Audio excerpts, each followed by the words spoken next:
የአራዶቹ ልጅ የኳስ ሜዳው ፍሬ የመድኃኔዓለምና መነን ትምህርት ቤቶች ተማሪው ከጓደኞቹ ከነጎሳይ ተስፋዬ አብነት አጎናፍርና ከነቴዲ ባሪያው ጋር በጥንት የአዲስ አበባ ሰፈሮች ያደገው የዳግማዊ አፄ ምኒልክን ሐውልት በመሸበጠባ እያየ ያልፍ ያገድም እንደነበረ የሚናገረው ከጉራጌ አባትና ከአማራ እናት ተወልዶ በአንዲት ኢትዮጵያ የሚምለው ቴዎድሮስ ካሳሁን ገርማሞ ዳስጣላንሳ ውስጥ በፍቅር ጠርተው ከዳር እስከ ዳር መሃል ገቡና አቆሙን ዳር እያለ ነው። ይህ የቴዲ አፍሮ የምሬት ስንኝ በቅርቡ በአንድ ወጣት ቲክቶከር ከቀረበው የጣፎ ልጅ ነች ቦሌ አራብሳ ተወልዳ ብታድግም በፒያሳ እያለ የሚቀጥል መራራ ቀልድ ጋር ይናበባል። ቴዲ አፍሮ እዚሁ ዳስጣላንሳ ውስጥ አዲስ አበባ አዶ ሸገሩ እንኳን ሸገሩ የሁሉ አይደል ወይ ሞላው አገሩ ይላል። ይህም ጥልቅ ሐቅ ያዘላገላለጽ ነው። አዲስ አበባ የመላ ኢትዮጵያዊ ስለሆነች የገሌ ገሌ የሚል ድርድር ውስጥ አታስገቧት ማለቱ ይመስላል። ምክንያቱም እንኳንስ አዲስ አበባ ሞላው አገሩ የሁላችንም ነው ብሎ ይጠቀልለዋል። ቴዲ አፍሮ በአዲስ አበባ ነዋሪዎች መፈናቀል ዙሪያ የሚያነሳቸው ሐሳቦች በግጥሞቹ ውስጥ ከፍቅር ዘፈን ባለፈ ማህበራዊና ፖለቲካዊ ቅኔን ይዘው ይገኛሉ። የቴዎድሮስ ካሳሁን ገርማሞ የአዲስ አበባ ቅኔ ከማዘጋጃ ቤት ውበት እስከ ዳስጣል ስቃይ ይዘልቃል። ቴዲ አፍሮ በ2009 ዓ.ም ባወጣው ያምራል በተሰኘው ዘፈኑ ከተማዋን እንደ አንዲት ቆንጆ ሴት በመመሰል ይዘፍንላታል። ኤርሚያስ ለገሰ ዋቅጅራ እንደሚለው የግጥሙ ስንኞች ከፍቅረኛ ውበት ባለፈ ለከተማይቱ ታሪካዊ ህንፃዎች የቀረቡ ውዳሴዎች ናቸው። አድናቂዎቹ ንጉሱ የሚሉት ጥበበኛ ያምራል በተሰኘው ዘፈኑ ውስጥ የገነት ጽጌ የሶሪት ላባ ማና በቀለሽ ከአዲስ አበባ ሲል ከሰማችሁ ስለ አንዲት ምስጢራዊት ህንፃ ማሰብ አለባችሁ። ኤርሚያስ ለገሰ ዋቅጅራ እንደሚለን ከሆነ እዚህ ውስጥ የሶሪት ላባ ተብላ የተገለጸችው የአዲስ አበባ ማዘጋጃ ቤት ህንፃ ናት። የሶሪት ላባ የሚለው ፈሊጥ የአዲስ አበባ ማዘጋጃ ቤት ህንፃ ካለው ልዩ ቅርጽ ማለትም ከላይ ሲታይ ክንፍ የዘረጋ ወፍ የሚመስል ስለሆነ የተሰጠው ነው። ቴዲ ከተማዋን በገነት ተክል ወይም ጽጌና በውብ ላባ ያጌጠች አድርጎ ሲስላት ከተማይቱ የማንነቱ መገለጫና የጥበብ ምንጩ መሆኗን ያሳያል። አዲስ አበባ ለቴዲ ውበት ብቻ ሳትሆን የታሪክ ማህደር ናት። ያንን ውበቷንና የታሪክ ማህደርነቷን የሚገልጽለት ደግሞ ከመናገሻ ገነተ ጽጌ ቅዱስ ጊዮርጊስ ቤተክርስቲያን ግርጌ ያለው የሶሪት ላባ የመሰለው የማዘጋጃ ቤት ህንፃ ነው። ቴዎድሮስ ካሳሁን ገርማሞ ቴዲ አፍሮ የገነት ጽጌ የሶሪት ላባ ማና በቀለሽ ከአዲስ አበባ በሚለው ግጥሙ ውስጥ ቤተክርስቲያኑንም ማዘጋጃ ቤቱንም ማለትም ቤተ ክህነቱንም ቤተ መንግስቱንም አወድሷቸዋል። ቴዲ ለጊዮርጊስ ያለውን ፍቅር በዝነኛው ጥቁር ሰው የተሰኘ ዘፈኑ ውስጥ ጊዮርጊስ ፈረሱ ቆሞ ሳይ ድል ቀናኝ ሳልለው አባቴ ወኔውን ተኮሰው ምኒልክ ጥቁር ሰው በማለት ገልጾታል። ቴዲሻ ከ9 ዓመታት በኋላ ስለ አዲስ አበባ ዳስጣል በተባለው አነጋጋሪ ዘፈን ውስጥ ሲቀኝ ደግሞ የባለቤትነት ጥያቄና የመፈናቀል ሰቆቃን አንስቶበታል። ዳስጣል በያምራል ላይ የተገለጸው ውበት ወደ ስቃይ ሲቀየር ያሳያል። እዚህ ጋር ቴዲ ከፍቅር አቀንቃኝነቱ ወጥቶ የከተማዋን ነዋሪዎች መብት ተሟጋች ሆኖ ይቀርባል። ቴዲ አዲስ አበባን የብሔረሰቦች ሙዚየም አድርጎ ያያታል። ከተማዋ የአንድ ወገን ሳይሆን የሁሉም ኢትዮጵያዊ መኖሪያ መሆኗን በመግለጽ አግላይነትን ይቃወማል። ዳስጣል የሚለው ርዕስ ራሱ ለልቅሶ ወይም ለችግር የሚጣልን ጊዜያዊ መጠለያ ያመለክታል። የአዲስ አበባ ልጆች ወይም ተወላጆች ከመሃል ከተማቸው ከትውልድ ሰፈራቸው ተነቅለው ወደ ዳር መጣላቸውን በከባድ ሐዘን ይገልጻል። ይህንንም 70 ደረጃ ላይ ከገለጸው የአዲስ አበባ ሰፈሮች ፍቅሩና ትውስታው ጋር በማያያዝ ስንመለከተው የአሁኑም መፈናቀል የከተማዋን መዘረፍና የማንነት መቀየር እንዴት ሊያመው እንደሚችል መገመት ይቻለናል። ይሄ ህመሙም መች ከሀገር ይበልጣል የኔስ አንድ ነፍስ ያሰኝቶ ለሞት ዝግጁ ነኝ ያሰኘዋል። ቴዲ ለአዲስ አበባ ያለው ፍቅር ደረጃ በደረጃ እያደገ የመጣ ነው። 70 ደረጃ በተሰኘውና ብቻውን አልበም ነው በሚባልለት ነጠላ ዜማው የልጅነት ናፍቆት፣ የሰፈር ፍቅርና የወጣትነት ትውስታ ታጭቋል። ከመኮንን ድልድይ ከእንጨት ፎቁ በላይ ሲመሽ እንገናኝ ማለት ጥልቅ የናፍቆት ስሜትን የሚቀሰቅስ አገላለጽ ነው። ቴዎድሮስ ካሳሁን ገርማሞ አዱ ገነትን ሲመሽ ወደ ማታ ማታ ማታ አቤት ያንቺ ፍቅር ሲበረታ እያለ የሚብሰከሰክላት የውዶቹ የነ ዳግማዊ አፄ ምኒልክ የነ ባልቻ አባ ነፍሶ የነፊት አውራሪ ሀብተ ጊዮርጊስ ድነግዴ የራስ ተፈሪ ቀያ አድርጎ ስለሚመለከታት ነው።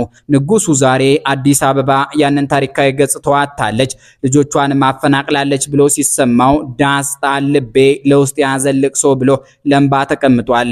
በጥቅሉ ቴዳ ዳስጣል ውስጥ የከተማዋ ነዋሪዎች መፈናቀል የፍትህ እጦትና የከተማዋን ነፍስ የመነጠቅ ስጋት እንደወረረው ያሳያል።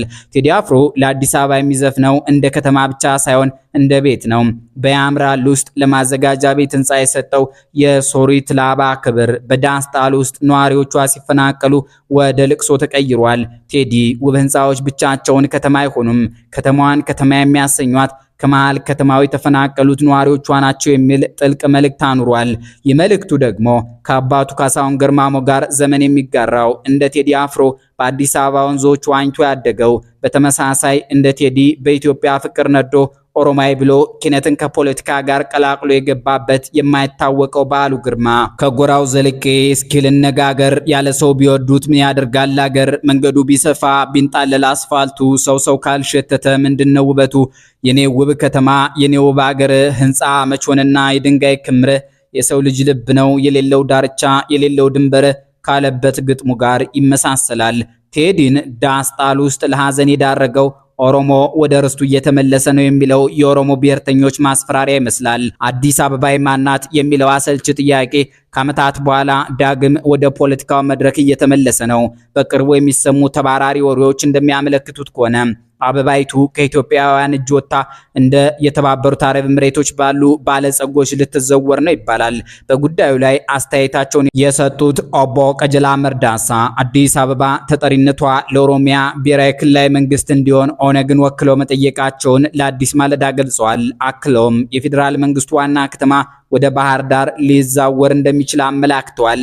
ባህር ዳርን የኢትዮጵያ ዋና ከተማ የማድረግ ሐሳብ አዲስ እንዳልሆነና ቀዳማዊ አፄ ኃይለ ሥላሴም ያችን የጣና ዳር ገነት ዋና ከተማ ለማድረግ ተመኝተውላት እንደነበር ይነገራል።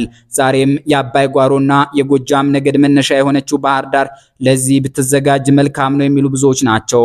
ኦቦ ቀጀላ መርዳሳ በሌላ በኩል መገንጠል የሚለውን ቃል አንቀበልም ቢሉም አዲስ አበባን ይዘው አገር የመሆን ፍላጎት ሳይኖራቸው አይቀርም የሚሉ ወገኖች አሉ። ይህም በህገ መንግስቱ የሚፈቀድ ቢሆንም ኢትዮጵያውያንን በጋራ የምታስተሳሰረው ከተማ ለኦሮሚያ ክልል የመሰጠቱ ጥያቄ ግን አነጋጋሪ ሆኗል። ከተማዋ በታሪክ ሂደት ውስጥ በዙሪያው ያሉ ገበሬዎችን እየጨፈለቀች ማደጓ ኦሮሞን በድሏታል የሚለው ሐሳብ እንደተጠበቀ ሆኖ በሌላ በኩል ደግሞ ኦሮሞ ራሱ አዲስ አበባን የወረራት ነው የሚሉ ወገኖች አሉ። እነዚህ ወገኖች ከ16ኛው ክፍለ ዘመን በፊት ከተማዋ በረራ ትባል እንደነበርና የአማሮቹ የጥንታዊት ባድማ እንደነበረች ሞግታሉ። ኦሮሞ ወደ አካባቢው የገባው ከ500 ዓመታት በፊት በነበረው ታላቁ የመስፋፋት ወቅት እንጂ አዲስ አበባ ከጥንት ርስቱ አልነቀለችውም ባይ ናቸው። ይሁን እንጂ ኦቦ ቀጀላ ይህን የታሪክ ትንታኔ አይቀበሉትም። ኦሮሞ በታሪኩ ተስፋፍቶ አያውቅም፣ ነፍጠኛ ግን ወረራ ፈጽሟል የሚል አቋም አላቸው። ይህ ንግግር በታሪካዊ ሰነዶች ስለመደገፉ እርግጠኛ መሆን ባይቻልም በ1520ዎቹ መጀመሪያ አፄ ልብነ ድንግል በዛሬው አዲስ አበባ አካባቢ ሆነው አገር ይመሩ እንደነበር የሚገልጹ ሰነዶች ግን በርካታ ናቸው። በቢሾፍቱ አካባቢ የምትገኘው ሽምብራ ቆሬ ንጉሱ ከኢማም አህመድ ጋር የተዋጉባት ቦታ መሆኗ ለዚህ እንደ ማስረጃ ይቀርባል። በተቃራኒው ኦቦ ቀጀላ፣ ኤካ፣ ጉለሌና ገላኔ የተባሉ የኦሮሞ አባቶች በቦታው ላይ ርስት እንደነበራቸው ይገልጻሉ። እንዲያውም ኤካ የሚለው ቃል ወደ የካ ተቀይሮ መጠራቱ እንደ ወንጀል የሚቆጠርና ቦታው ከባለቤቱ ውጭ መተዳደሩን የሚያሳይ ነው የሚል ድምጸት አላቸው። ይህን የኦሮሞ ወገኖች እይታ መነሻ በማድረግ አዲሲቱ አዲስ አበባ በገበሬው ላይ ያደረሰችውን ግፍ ስናጤን የ2009 የቄሮ እንቅስቃሴ ተገቢነት ያለው ይመስላል። በወቅቱ የተቀናጀ ከተሞች ማስተር ፕላን በመቃወም ለጥይት ደረታቸውን የሰጡ ወጣቶች የገበሬው መሬት ለባለ ሀብት መሰጠቱ እንዲቆም ጠይቀዋል። የዚህ እንቅስቃሴ የማህበራዊ ትስስር ገጽ መሪ የነበረውና የገበሬ ልጅ ነኝ የሚለው ጀዋር ሲራጅ መሐመድም ጉዳዩን ደጋግሞ አንስቶታል። በእርግጥም ገበሬው እየተፈናቀለ ባለ ሀብቱ ሲንቀባረር ማየት ለብሔር ብቻ ሳይሆን ለመደብ ትግል መነሻ ይሆናል። ለዚህም የመቀሌ የቀድሞ ከንቲባ አቶ ሀልቴ ኃይለሥላሴ መቀሌ በዙሪያዋ ባሉ የእንደርታ ገበሬዎች ላይ ያደረሰችውን መከራ የጠቀሱበትን እንደ ምሳሌ መጥቀስ ይቻላል። ይህ እውነት ለባህር ዳር፣ ጎንደርና አዳማም የሚሰራ ነው። በአሁኑ ወቅት ግን አዲስ አበባ ኦሮሞዎች እንደሚሉት ከ100 ዓመታት በኋላ የኢሬቻን በዓል በይፋ ማክበር ጀምራለች። በቂርቆስ ክፍለ ከተማ ፊት ለፊት የሚገኘው ወንዝ ሆረ ኢሬቻ ተብሎ ተከልሏል። ይህም የነጉለሌ ኤካና ገላል ልጆች ርስታችን የሚሉትን ምድር ዳግም ለመውረስ መቻላቸውን የሚያሳይ ምልክት ተደርጎ ሊወሰድ ይችላል። ቴዲ አፍሮ ይህንን የታሪክ ሽግግር በጨለማ ነው የሚወክለው። ቴዲ አፍሮ በቅርቡ በለቀቀው ኢትዮሪካ አልበም ውስጥ የመዝጊያ ትራክ የሆነችው ጀንበር ጥልቅ የታሪክ ንጽጽርና ፖለቲካዊ ምልከታ ያዘለች ስራ ነች። የቀረበውን የሐሳብ መስመር ተከትለን የግጥሙን ፍሰትና የ11 ሰዓት ድምዳሜን ትርጉም ስናስስ አዲስ አበባም ሆነች ኢትዮጵያ በአብይ አህመድ አሊ መንግስት ውስጥ የጨለማ ኑሮ እየገፋን ነው ሲል እናገኘዋለን። ቴዲ በግጥሙ ውስጥ 3 የተለያዩ የአስተዳደር ዘመናትን እንደ ስዕል ይስላቸዋል። እዚህ ጋር ጀንበር የሚለው ቃል እንደ መለኪያ ያገለግላል። የቀደመው ብርሃን ሆኖ ተስሏል። የቀዳማዊ ኃይለ ሥላሴ ንግግርና የደርጉ ተነሳ ተራመድ ምንም እንኳ በርዕዮተ ዓለም ቢቃረኑም ቴዲ በጀንበር ውስጥ በሀገር ግንባታ በክብርና በሉዓላዊነት ረገድ እንደ መልካም ጀንበር ወይም ብሩህ የታሪክ አሻራ አድርጎ ይስላቸዋል። ያለፈውን ዘመን እንደ ወርቃማ ጊዜ ወይም ኖስታልጂያ የመሳል ጥበቡ እዚህም ላይ በጉል ይታያል። ያውኑን ደግሞ በፈካ ሰማዩ በሄዱና ሐምሌ መተሽ በመስከረም ጀንበርሌሽ ባይኔ በማለት ውድቀታቸውን ይመኝላቸዋል። በሌላ መንግስት እንዲተኩ ይማጸናል። ግጥሙ ያውኑን ጊዜ እንደ የጨለማ ስጋት ወይም ጀንበር እንደጠለቀችበት ምሽት አድርጎ ያቀርበዋል። የተስፋ መሟጠጥን መከፋፈልንና የሰላም ጦትን በጨለማ መስሎ በመሳል ተቃውሞውን በቅኔ ይገልጻል። ጀንበር የሚለው ቃል ተከትሎ የሚመጣውን አዲስ ንጋት ወይም አዲስ ስርዓት በጉጉት መጠባበቅን ያመላክታል።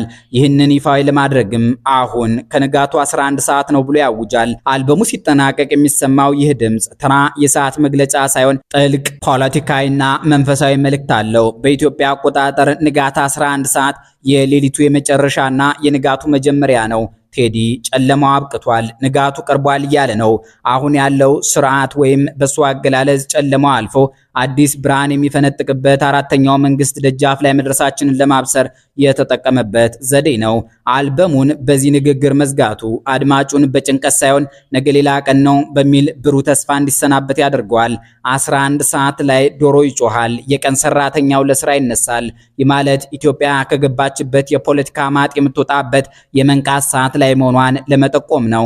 ቴዲ አፍሮ በዚህ ጀንበር በተባለው ዘፈኑ አማካኝነት የታሪክ ተመራማሪም ነብይም ሆኖ ቀርቧል። ያለፈውን አወድሶ የአሁኑን ወቅሶ የወደፊቱን ብርሃን በ11 ሰዓት የምስራች አብስሯል።